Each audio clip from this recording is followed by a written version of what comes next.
Bonjour les amis, dans cette nouvelle vidéo on va s'intéresser à l'inverse d'une matrice.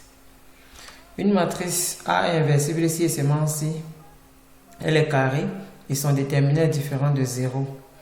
L'inverse de la matrice A est noté A-1 et on a A fois A-1 égale à A-1 fois A qui est égal à la matrice identité. On va commencer à la matrice d'ordre 2. On considère la matrice A, C, B, D. Le déterminant delta D de A, c'est égal à AD moins BC. On trouve différent de 0. Donc A est inversible. Et l'inverse, c'est A moins 1 qui est égal à 1 sur déterminant de A fois la matrice D moins C moins B A. On va prendre un exemple A, 6, 4, 3, 2.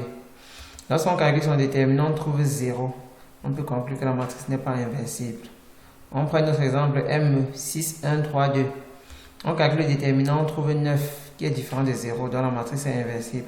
Et on a son inverse, M-1, ça va faire 1 sur le déterminant, c'est-à-dire 1 sur 9.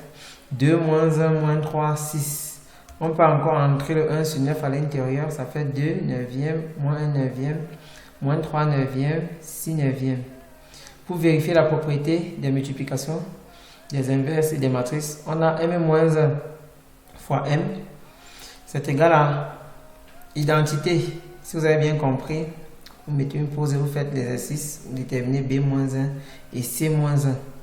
On passe à la matrice d'ordre 3. Donc on calcule d'abord le déterminant.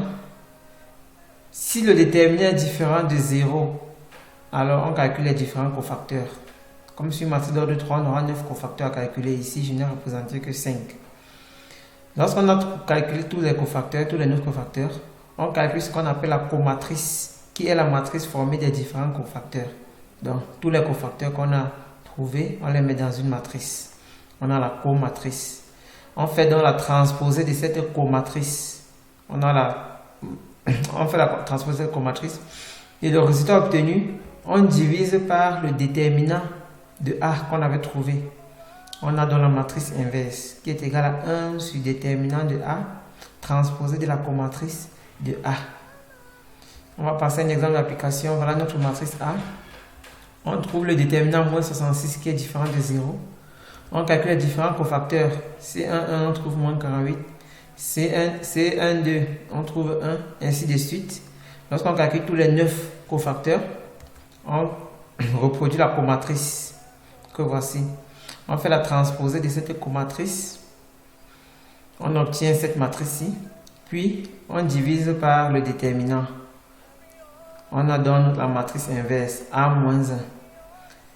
Si vous avez compris, vous mettez une pause à cette vidéo et vous faites ces exercices-ci. Et à la fin, vous mettez aussi une pause et vous faites tous ces exercices. Merci.